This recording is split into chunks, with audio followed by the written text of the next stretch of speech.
$712,441.83. That exact number is seared into my memory like a brand across my soul. Not $712,000, or almost three-quarters of a million, but $712,441.83 down to the last fractional Bitcoin.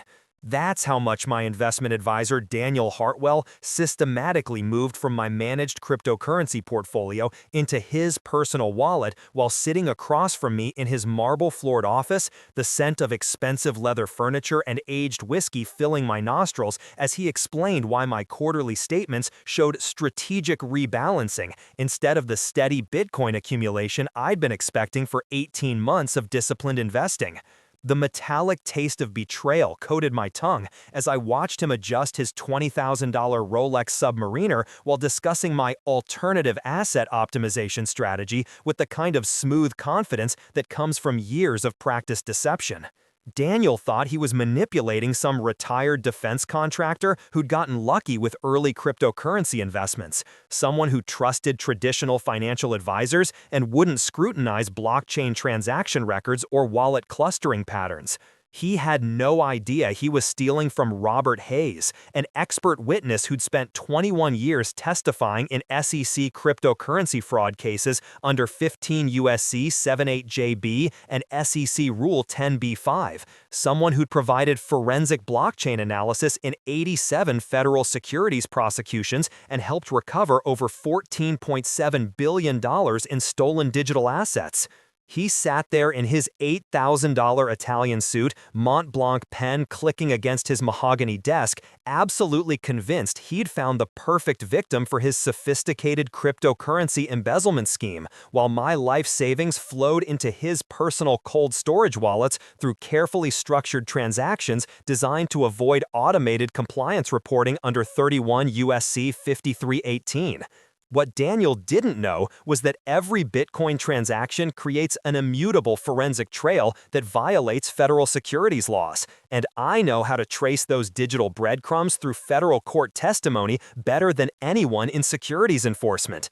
I'm Robert Hayes, and watching Daniel pour himself aged Macallan from a crystal decanter while my retirement fund disappeared into his cryptocurrency money laundering network, I felt something I rarely experience in my professional investigations: the cold, methodical fury that precedes complete forensic destruction. The afternoon sunlight streaming through his corner office windows felt warm against my face, but ice water was flowing through my veins as I realized the scope of his systematic securities fraud. In 9 weeks, Daniel would be standing in handcuffs before a federal securities court judge, watching his luxury lifestyle crumble in real time while prosecutors read charges under 15 USC 78F for securities fraud and 18 USC 1956 for money laundering cryptocurrency proceeds. And I would be the expert witness whose forensic blockchain testimony destroyed his defense and sent him to federal prison for 28 years with no possibility of parole before serving 85% of his sentence. What would you do if your trusted investment advisor systematically moved your cryptocurrency portfolio into his personal wallet while looking you in the eye and lying about strategic rebalancing? Drop your country flag in the comments because I want to understand how investment advisor fraud operates in different regulatory environments around the world. The relationship began 3 years earlier when Daniel contacted me through a referral from my former defense contracting colleagues, his voice carrying that perfect blend of institutional authority and genuine concern that separates sophisticated criminals from obvious scammers. Mr. Hayes, I've been following the cryptocurrency market evolution, and I think we should discuss optimizing your digital asset holdings for long-term wealth preservation under proper fiduciary oversight, he said, somehow knowing exactly how much Bitcoin and Ethereum I'd accumulated during my government career. His research was impressive and slightly unsettling, demonstrating knowledge of my professional background, investment timeline, and even specific cryptocurrency exchange accounts I'd used for dollar-cost averaging over several years. When I asked how he'd obtained such detailed information, Daniel laughed warmly and explained that high-net-worth cryptocurrency investors often appear on industry databases that sophisticated wealth management firms monitor for potential clients seeking professional oversight. His office occupied the 38th floor of Chicago's Aon Center, with floor-to-ceiling windows offering panoramic views of Lake Michigan and downtown skyline that screamed institutional legitimacy to anyone walking through the reception area. The walls displayed framed Series 7, Series 66, and CFA certifications alongside photographs of Daniel shaking hands with senators and Fortune 500 CEOs at charity galas and financial conferences. His assistant served coffee in bone china cups while classical music played softly from hidden speakers, creating an atmosphere of old money sophistication that immediately put potential clients at ease. Everything about the environment suggested generational wealth management expertise backed by SEC oversight and FINRA regulatory compliance. Daniel's investment strategy initially seemed conservative and intelligent, focusing on cryptocurrency portfolio diversification through regulated custodians with institutional-grade security and compliance oversight.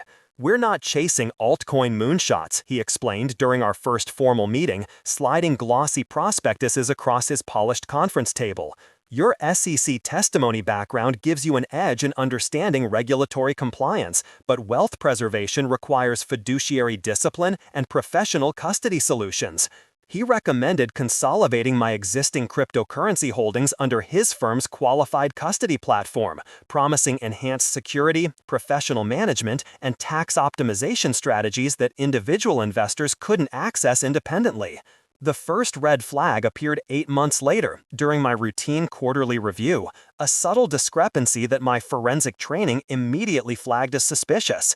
My account statements showed consistent Bitcoin holdings at 47.3 BTC, but blockchain analysis revealed systematic withdrawals to addresses not listed in our custody documentation.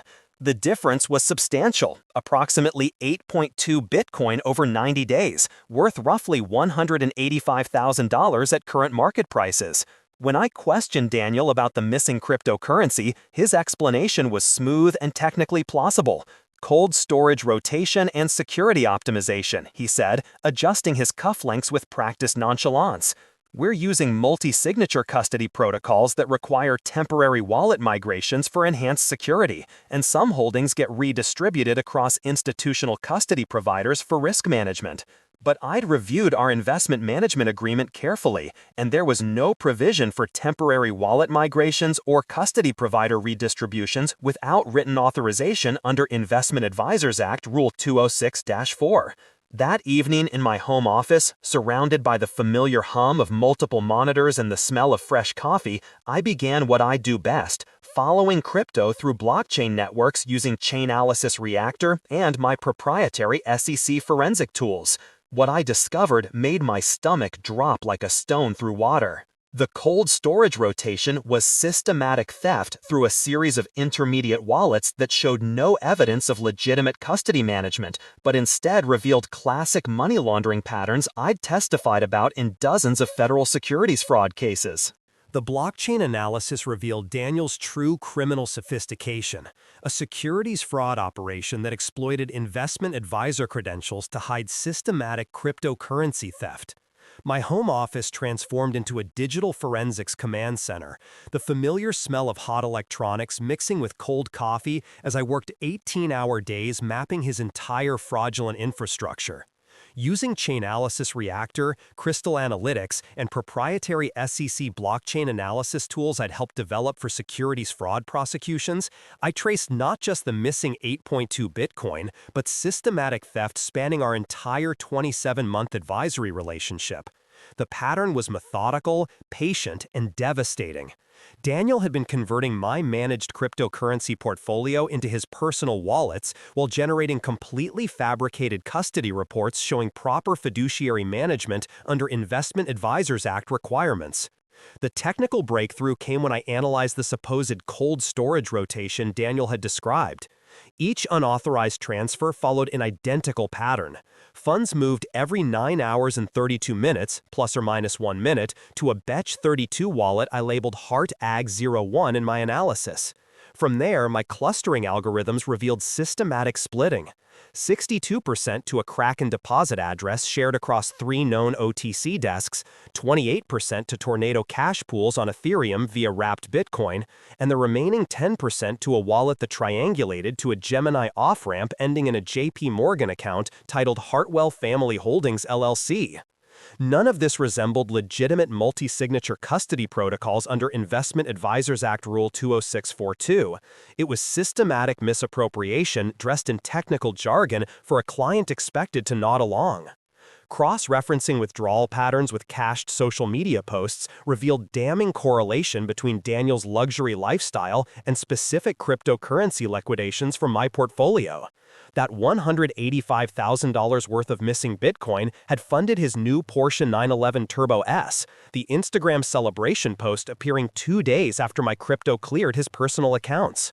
I pulled custody agreements and compared digitally signed pages to original documents, discovering my signature had been cloned onto a temporary sub-custodian authorization I'd never seen. The PDF's creation metadata showed a time zone mismatch and an author field reading D-Hart internal, while the audit log IP resolved to his office printer, not any third-party custodian's portal. But the hardest part was telling Sarah everything. I found her in our kitchen reviewing our retirement planning documents, the familiar sounds of family financial planning creating a domestic soundtrack that felt surreal given what I was about to destroy. The smell of dinner preparation filled the air, making my stomach turn as I approached with my laptop displaying evidence of our financial ruin. When I showed her the blockchain analysis proving our cryptocurrency portfolio had been systematically stolen, color drained from her face like water flowing from a broken dam. Her hands trembled as she gripped the counter, voice barely a whisper. All of it? Everything we moved to professional management? The sound of her quiet sob cut deeper than any physical pain I'd ever experienced. The next morning brought our son Liam's innocent question about his college deposit, his bright voice untainted by the financial storm brewing around us. "Dad, is the crypto portfolio still covering my tuition like we planned?" That moment crystallized everything. I looked at Sarah, my voice steady despite the tremor in my hands. Yes, everything will be fine. Daniel picked the wrong person to steal from. The promise tasted like steel in my mouth, transforming devastation into diamond-hard determination. I leveraged my professional network directly rather than wasting time with conventional routes. As an expert witness who testified in 87 SEC cryptocurrency fraud cases, I had direct relationships with securities prosecutors, enforcement attorneys, and blockchain forensic specialists across multiple federal districts.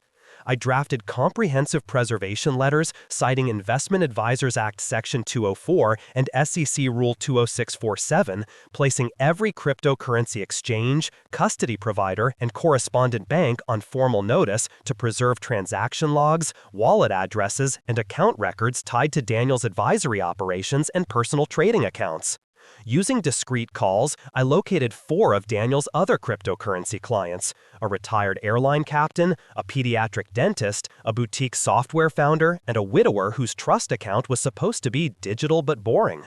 Each had seen the same disclaimers, the same rotation language, the same reassuring explanations. Their statements appeared balanced, yet their on-chain analysis revealed systematic theft.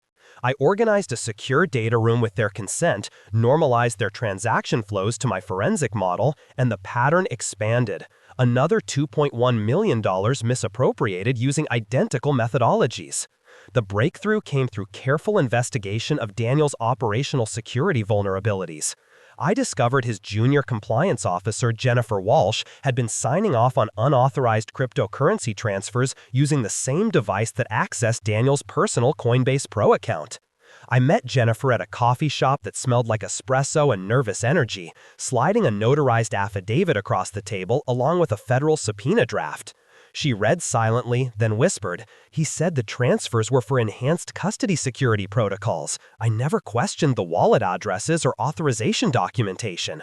Jennifer signed, then forwarded internal emails where Daniel literally wrote, "Optimize client crypto allocations for maximum fee extraction. Hayes won't scrutinize blockchain records," including screenshots of my portfolio obviously manipulated to show holdings that had been liquidated weeks earlier. I filed comprehensive complaints with SEC Enforcement Division under 15 U.S.C. 78JB for securities fraud, citing specific violations of Investment Advisors Act fiduciary duties and SEC Rule 20642 custody requirements. My documentation included detailed blockchain forensics analysis, victim testimony from Jennifer Walsh's cooperation, and regulatory violation evidence spanning 27 months of systematic theft. Each violation carried potential criminal referral to Department of Justice for federal prosecution under securities fraud statutes with cryptocurrency money laundering enhancements. That evening, while reviewing my evidence compilation, I received a call from SEC Enforcement Division requesting an urgent meeting. My comprehensive forensic analysis had triggered immediate regulatory attention.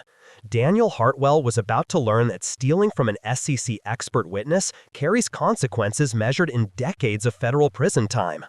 The SEC enforcement investigation revealed Daniel's complete criminal infrastructure, a securities fraud operation that exploited Investment Advisors Act credentials to hide systematic cryptocurrency theft. My home office transformed into a federal forensics command center, the familiar smell of hot electronics mixing with cold coffee as I worked 18-hour days coordinating with SEC Enforcement Division attorneys.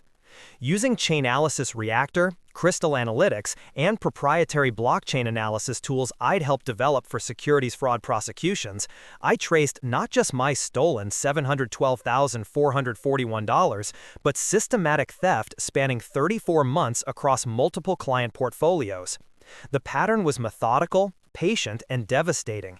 Daniel had been operating a criminal enterprise targeting high-net-worth cryptocurrency investors seeking professional fiduciary management under Investment Advisors Act Section 206 protection. The technical breakthrough came when I analyzed Daniel's complete custody fraud architecture. Each client's cryptocurrency was immediately transferred upon deposit to a master wallet cluster I designated Heartmaster through my forensic labeling system. From there, sophisticated smart contracts automatically split funds, 73% to OTC trading desks for immediate liquidation, 18% to DeFi yield farming protocols that generated income for Daniel's personal accounts, and 9% to privacy mixers before flowing to traditional banking systems. Cross-referencing withdrawal patterns with Daniel's cached social media revealed damning correlation between luxury purchases and specific client crypto liquidations.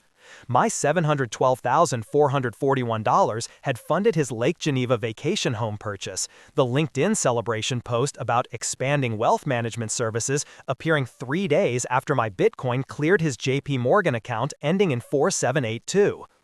Using my SEC enforcement network and federal prosecutor contacts, I began identifying other victims whose cryptocurrency portfolios had vanished into Daniel's sophisticated fraud operation. Within 72 hours of coordinated outreach through encrypted communications and regulatory channels, I'd connected with 23 confirmed victims across 8 states who'd lost amounts ranging from $185,000 to $1.4 million. Dr. Patricia Martinez, a radiologist from Denver, had transferred her entire $890,000 cryptocurrency portfolio to Daniel's institutional custody platform, only to discover the underlying blockchain records showed systematic theft. James Patterson, a software engineer from Seattle, lost $645,000 after Daniel convinced him that individual cryptocurrency custody carried excessive regulatory risks for high-net-worth investors. Together, we built what securities prosecutors call a victim coalition, creating a comprehensive database documenting Daniel's crimes totaling over $8.7 million across 23 confirmed investment advisory relationships. Each new victim added federal counts under Investment Advisors Act violations, transforming individual theft into a securities fraud RICO case that would demand prosecutorial attention at the highest levels. The pattern was consistent. Daniel specifically targeted sophisticated cryptocurrency investors with substantial holdings, exploiting their regulatory knowledge to bypass normal skepticism about professional custody arrangements. I coordinated with Jennifer Walsh, Daniel's former compliance officer, who provided internal Hartwell wealth management documents showing systematic client cryptocurrency diversion. Jennifer's sworn affidavit included email chains where Daniel literally instructed staff to optimize client digital asset allocations for maximum revenue generation and prioritize fee extraction over regulatory compliance. Most damning was a spreadsheet labeled high net worth crypto targets, containing detailed profiles of potential victims, their estimated cryptocurrency holdings, and psychological assessment notes about regulatory sophistication and fiduciary trust levels. The metallic taste of vindication filled my mouth as I reviewed communications where Daniel wrote, Hayes won't scrutinize blockchain records. His SEC background makes him overconfident in traditional oversight. SEC Enforcement Division attorney Sarah Kim listened without interruption as I presented my blockchain forensics analysis in a secure conference room that smelled like government coffee and legal documents. The evidence binder was thick as a federal regulation manual, containing blockchain transaction flows, victim testimonies, internal Hartwell documents, and Jennifer Walsh's cooperation agreement. Attorney Kim examined my clustering analysis showing how Daniel's wallet network had processed over $8.7 million in stolen client cryptocurrency, then activated secure communications with Department of Justice Criminal Division for parallel criminal prosecution under 15 U.S.C. 78 FF and 18 U.S.C. 1956. The pressure mounted as Daniel made increasingly desperate moves. He attempted transferring remaining client cryptocurrency to an offshore custody provider in the Cayman Islands, claiming enhanced regulatory protection for high net worth investors. The audacity was breathtaking, marketing institutional-grade security while federal agencies coordinated his takedown. I immediately flagged the Cayman provider to SEC International Enforcement through bilateral regulatory cooperation agreements, triggering immediate asset freezes under international securities fraud treaties. The operational breakthrough came through Jennifer Walsh's continued cooperation. She provided internal Slack communications showing Daniel literally instructing staff to delay client withdrawal requests indefinitely. Regulatory investigation complexity will discourage most litigation, including detailed strategies for exploiting Investment Advisors Act procedural requirements to obstruct client access to their own cryptocurrency holdings. The human elements completed our technical blockchain evidence, providing direct proof of intent and systematic deception that would satisfy federal securities prosecutors. I coordinated the final trap with surgical precision. Using my SEC expert witness authority, I sent Daniel a formal regulatory inquiry under Investment Advisors Act Section 204, requesting comprehensive custody documentation, blockchain wallet addresses, and fiduciary compliance reports for all client cryptocurrency holdings. The inquiry carried full SEC enforcement authority with criminal referral implications.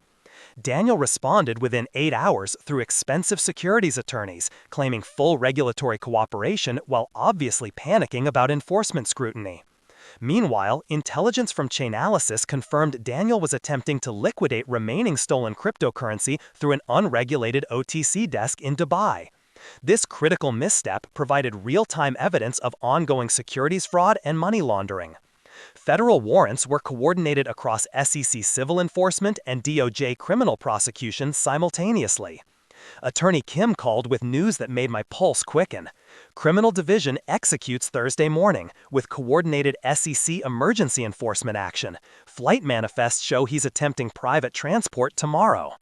I stared at my evidence wall, red pins marking every wallet, every victim, every securities law violation Daniel had constructed over 34 months of systematic fraud.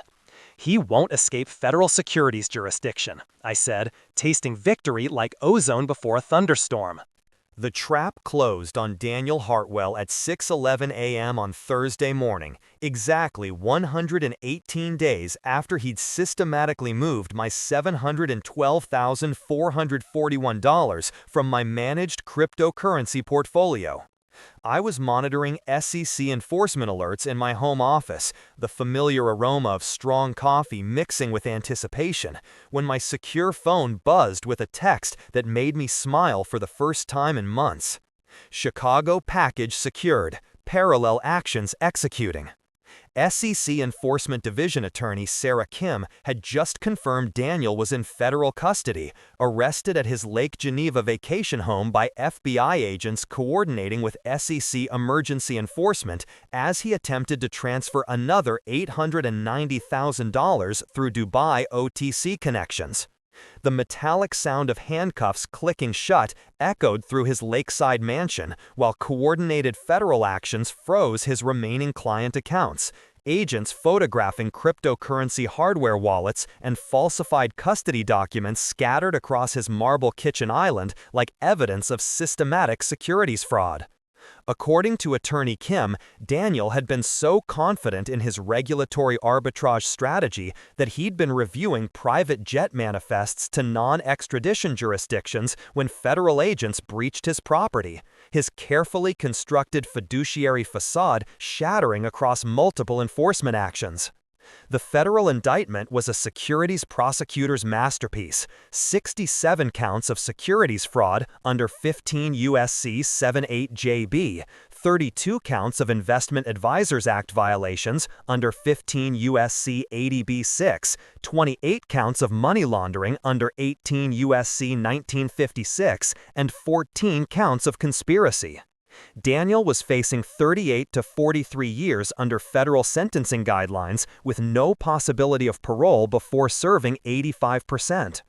The asset seizure was swift and comprehensive, executed through coordinated SEC emergency enforcement and DOJ criminal forfeiture. Within hours, federal marshals had frozen $8.7 million across 43 accounts, seized his Lake Geneva mansion and Chicago penthouse, and impounded his Porsche 911 Turbo S and luxury watch collection. The cryptocurrency seizures were even more satisfying. Coordinated teams recovered 2,847 Bitcoin, 39,000 Ethereum, and over $4.2 million in stablecoins from wallets Daniel thought were protected by offshore custody arrangements. The media coverage was explosive and immediate. Daniel's mugshot appeared on every major financial news outlet within hours, his polished investment advisor image completely destroyed. Chicago investment advisor arrested in $8.7 million cryptocurrency securities fraud screamed headlines across Wall Street Journal, CNBC, and securities industry publications. His FINRA licenses were immediately suspended, and Hartwell Wealth Management's assets were placed under SEC receivership to facilitate victim restitution through proper legal channels. The federal trial lasted 19 days, though the outcome felt inevitable from opening statements. I testified for 14 hours across 6 days, walking federal jurors through my blockchain analysis with methodical precision while prosecutors displayed cryptocurrency transaction flows on courtroom screens. The prosecution used my forensic work as their case foundation, showing how each theft had been executed through fabricated custody arrangements, concealed through sophisticated money laundering, and coordinated while clients received completely fraudulent portfolio statements. Daniel's defense strategy was pathetic, claiming he'd been a legitimate investment advisor who suffered unforeseeable cryptocurrency market volatility that forced emergency liquidity measures to protect client assets. During cross-examination, his attorney tried painting me as a biased client seeking revenge rather than objective expert testimony. "Mr. Hayes," he said with false concern, "isn't it true you lost substantial cryptocurrency investments and coordinated this SEC enforcement action out of personal animosity?" I looked him directly in the eye, then addressed the jury with calm precision. "My analysis is based on immutable blockchain data and 21 years of SEC securities fraud testimony, not personal feelings. The evidence shows Mr. Hartwell committed systematic securities fraud, Investment Advisors Act violations, and money laundering while generating completely fabricated client custody reports." I concluded with calculated emphasis. Bitcoin's blockchain creates permanent records of every transaction and fiduciary breach. Mr. Hartwell's entire criminal enterprise is documented through distributed ledgers that cannot be altered, disputed, or explained away by market volatility claims. The jury deliberated less than 6 hours, returning guilty verdicts on all 67 counts. When the foreman read guilty for the first time, Daniel's shoulders sagged like a deflating balloon. By the 50th guilty verdict, he was staring at his hands while his securities defense team whispered desperate consolations about appeals and sentencing mitigation. The sentencing hearing 5 months later was my moment of complete vindication. Judge Patricia Williams listened to victim impact statements from 23 people whose cryptocurrency investments Daniel had destroyed through systematic fiduciary breaches.